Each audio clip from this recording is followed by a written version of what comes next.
આવતીકાલે ગુજરાત લોકસભા બેઠક માટે મતદાન થવાનું છે ત્યારે ભાજપના અગ્રણી નરેન્દ્ર સોલંકી દ્વારા લોકોને ભાજપ તરફથી મતદાન કરવા અપીલ કરી હતી અને તેઓએ જણાવ્યું હતું કે ભાજપ પક્ષ દ્વારા અનેકવિધ વિકાસલક્ષી કાર્યો હાથ ધરવામાં આવ્યા છે।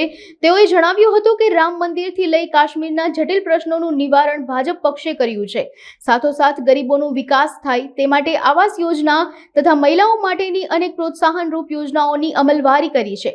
ભાજપ પક્ષે આરોગ્ય ક્ષેત્રે પણ ક્રાંતિકારી પગલાં લીધેલા છે અને તેનો લાભ ખૂબ મોટા પ્રમાણમાં લોકો લઈ રહ્યા છે અને આ તમામ કાર્યોને ધ્યાને લઈ લોકોએ ભાજપને મત આપવો જોઈએ તેમ જણાવ્યું હતું। આવતીકાલે ભારત વર્ષની અંદર લોકશાહીનું પર્વ ઉજવાઈ રહ્યું છે ત્યારે આપ અબ તકના માધ્યમથી અમે સર્વે સમાજના લોકો સર્વેને એક અપીલ કરીએ છીએ, સર્વેને વિનંતી કરીએ છીએ। આ દેશની રાષ્ટ્રીયતા, આ દેશની અખંડિતતા અને આ દેશના ઉત્થાન માટે થઈ અને 100% આવતીકાલે આપણે સૌ મતદાન કરીએ। આપણા દ્વારા ભારત વર્ષની અંદર જે કાર્યો થઈ રહ્યા છે એને આપણે નજર સમક્ષ રાખીએ।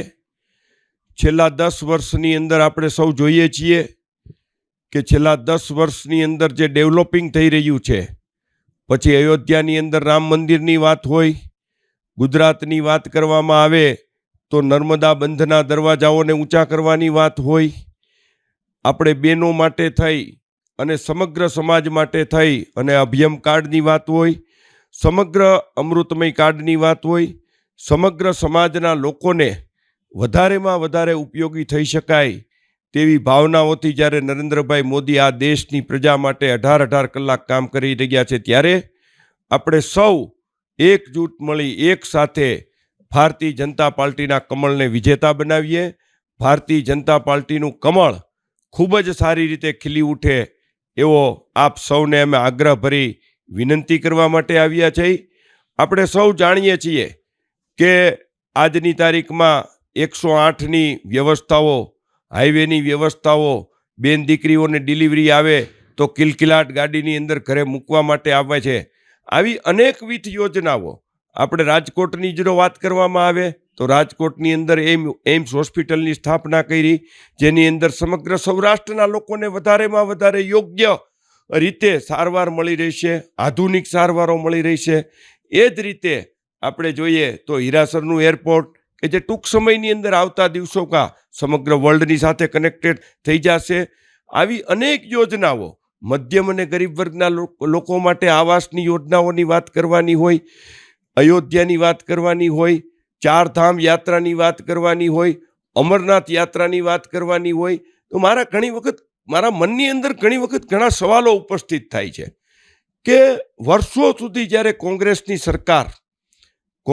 સરકાર દ્વારા આ દેશની અંદર ખૂબ ઝાઝા વર્ષો સુધી રાજ્ય કરવામાં આવ્યું છે, ખૂબ ઝાઝા વર્ષો સુધી સત્તાનું સુકાન સંભાળેલું હતું। મને સમજાતું નથી કે રામ મંદિરની લડાઈ ભલે કોર્ટ દ્વારા જજમેન્ટ આવ્યું છે તો એમને કોંગ્રેસને લડવા માટે કોણે અટકાવી હતી? આપણે અહીંયા નર્મદા કેનાલના જે પાટિયા વધારવાના હતા, જેની મંજૂરીઓ આપવાની હતી, શા માટે નહોતી આપવામાં આવી? કલમ 370 કોંગ્રેસ દ્વારા શા માટે નાબૂદ કરવામાં નહોતી આવી? આવા અનેક વિષયો તેઓને કેમ વિચાર નહીં આવ્યો કે આ દેશની ગરીબ અને મધ્યમ વર્ગના લોકો માટે આવાસોની જરૂર છે?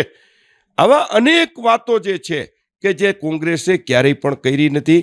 1947ની જો વાત કરવામાં આવે તો આ દેશના બંધારણે ઓબીસી સમાજના લોકોને અધિકાર આપેલો હતો।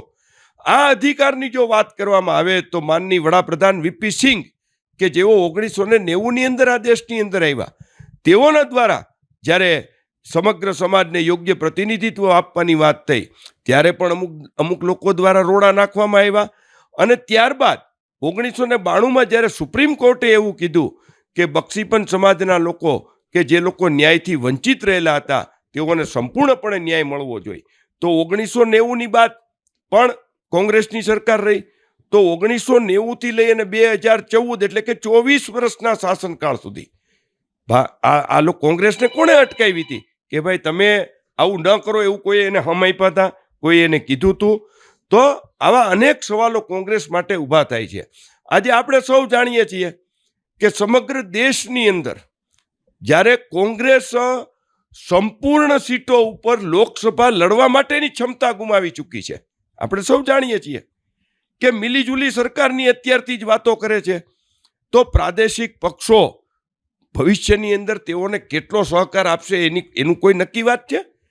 ત્યારે ભારતીય જનતા પાર્ટી 562 સંપૂર્ણ સીટો ઉપર જ્યારે લડી રહી છે ત્યારે, અને સંપૂર્ણ રાષ્ટ્ર આજે ઊંચું માથું કરી અને વર્લ્ડની અંદર ચાલી રહ્યું છે, ત્યારે આપણા માધ્યમથી હું કહેવા માગું છું કે આવતીકાલે સંપૂર્ણ સમાજના લોકો વધારેમાં વધારે મતદાન કરે.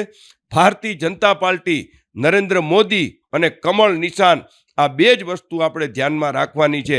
આપણા એક મતની તાકાત શું છે એ આપણે સમજવાની આવશ્યકતા છે. એક મતથી શું થઈ ગયું? એક મતથી 370 નાબૂદ થઈ, એક મત રામજીનું રામલલ્લાનું મંદિર થયું, એક મતથી કોરિડોર બન્યા, એક મતથી ચારધામના સારામાં સારા રસ્તાઓ બન્યા, એક મતથી અમરનાથની યાત્રાઓ સંપૂર્ણપણે સુરક્ષિત થઈ. આવા અનેક વિષયો કે જે ફક્ત એક મતથી બન્યા છે. આપણે સૌએ જોયું છે કે ભૂતકાળમાં એક મતની સરકારથી ભારતીય જનતા પાર્ટીના શ્રી અટલ બિહારી વાજપેયીજીને કોંગ્રેસ દ્વારા ગબડાવવામાં આવેલ હતા. તો આપના એક મતની કિંમત આપણે સૌ સમજીએ. ભારતીય જનતા પાર્ટીના કમળને વધારેમાં વધારે આપણે સૌ આગળ વધારીએ અને નરેન્દ્રભાઈ મોદીના હાથ મજબૂત કરીએ. અસ્તુ. ભારત માતા કી જય. વંદે માતરમ.